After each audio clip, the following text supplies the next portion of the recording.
ছেলেটা মা ঘুমিয়ে পড়েছে, এশার নামাজ পড়ে খানা খেয়ে ছেলেটা মশারি খাটিয়ে দিয়েছে। সকাল প্রতিদিন ফজরে মা সকলকে ডেকে দেয়। আজকে ফজরে মা আর উঠতে পারে না, শরীর মনে হয় বড় অসুস্থ।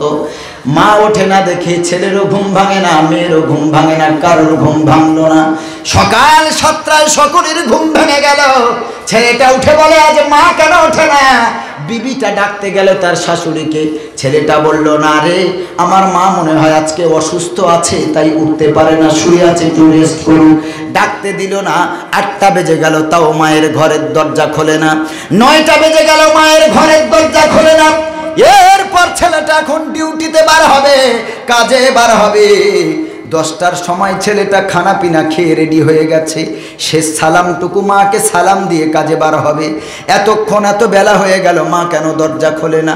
মায়ের দরজার কাছে গিয়ে 10টার সময় ছেলেটা আওয়াজ দেয়, মা আসসালামু আলাইকুম।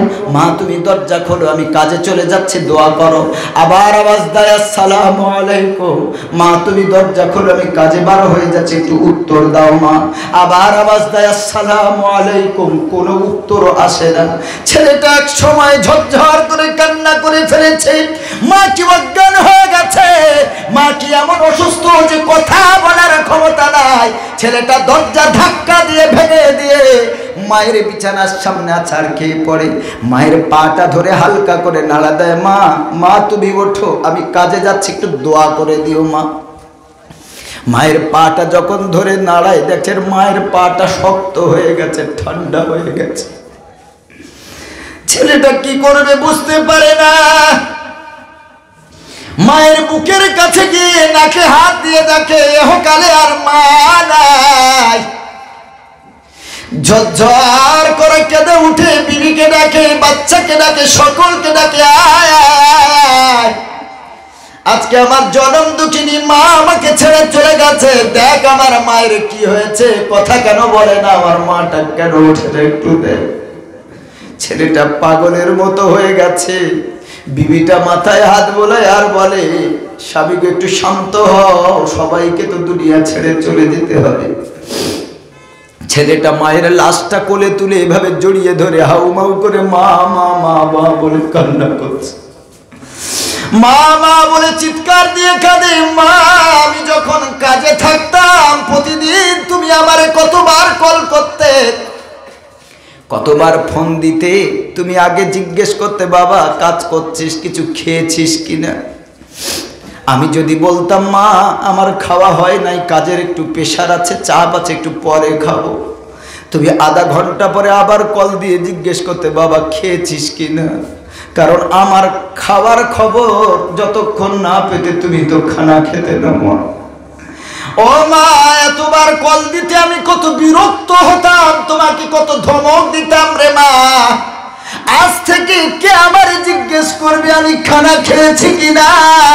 আজ থেকে কে আমারে ফোনে কল দেবে রে মা? ঝরঝর করে মায়ের লাশটা বুকে জড়িয়ে ধরে ছেলেটা হাউ মাউ করে কাঁদে। বলে মা গো প্রতিদিন কাজ থেকে যখন বাড়ি ফিরতাম আমার সাইকেলের আওয়াজ, বাইকের আওয়াজ যখন গেটের সামনে দাঁড়াতাম, আমার বিবি সারাদিন কাজকর্ম সেরে ঘুমিয়ে পড়েছে, তুমি মা তোমার অন্তর ঘুমায় না। আমার সাইকেল আমার বাইকে রাখার আওয়াজ হর্ন দিতে লাগে না, আমি গেটের সামনে দাঁড়াবার সাথে সাথে তুমি দৌড় দিয়ে সে দরজা খুলতে। ছেলেটা এমন করে হাউমাউ করে কাঁদে। মাকে দাফন করে দিয়ে 1 সপ্তাহ কাজে যায় না, মনটা বড় খারাপ। মাটা বিদায় নিয়ে চলে গেছে। একটা দিন কাজে গেল, কাজ থেকে রাত্রেবেলা ফিরে আগের মতো তার স্বভাব, তার চরিত্র, তার মনে নাই যে মাটার দুনিয়াতে নাই। কাজ থেকে ফিরে এসে ঘরের দরজার সামনে দাঁড়িয়ে মা বলে একটা চিৎকার দিয়েছে, কিন্তু চিৎকার দেওয়ার পরে ঘরের দরজা তো কেউ খোলে না, বিবি তো ঘুমিয়ে পড়েছে। মনে উঠেছে আমি কাকে ডাকতেছি, আমার মা তো আমার ঘরে নাই।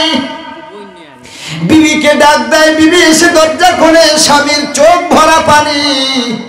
এখনো স্বামী ফ্রেশ হয় নাই, দৌড় দিয়ে যেই ঘরে মাটা ঘুমাতো ওই ঘরে দৌড় দিয়ে গিয়েছে। মা যে তক্ত বসে যেই পালঙে ঘুমাতো, ছেলেটা দৌড় দিয়ে গিয়ে তক্ত বসে হাত বোলায়, পালঙে হাত বোলায়।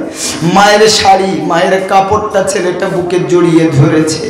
মা যেই মুসাল্লা বিছিয়ে নামাজ পড়তো, ওই মুসাল্লাটা বুকে জড়িয়ে ধরে মায়ের গায়ের সুঘ্রাণ, মায়ের লেবাস, মায়ের কাপড়ে পায়। ঘর আছে, জায়নামাজ আছে, মুসাল্লা আছে, জনম দুঃখিনী মাটার ঘরে নাই।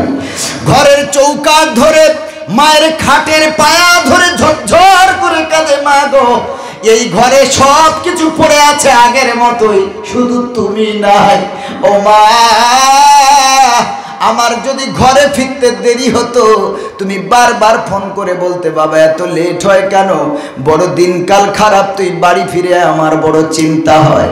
ও মুসলমান, এই হলো মায়ের কলিজা। এই জগতে যে মা হারিয়েছে সেই একমাত্র বোঝে মা হারার যন্ত্রণা। হাজারো বার মাকে মা বলে ডাক দেওয়ার পর আর মাকে মা বলে দেখতে পায় না, মায়ের মুখে খোকা ডাক্তার শুনতে পায় না।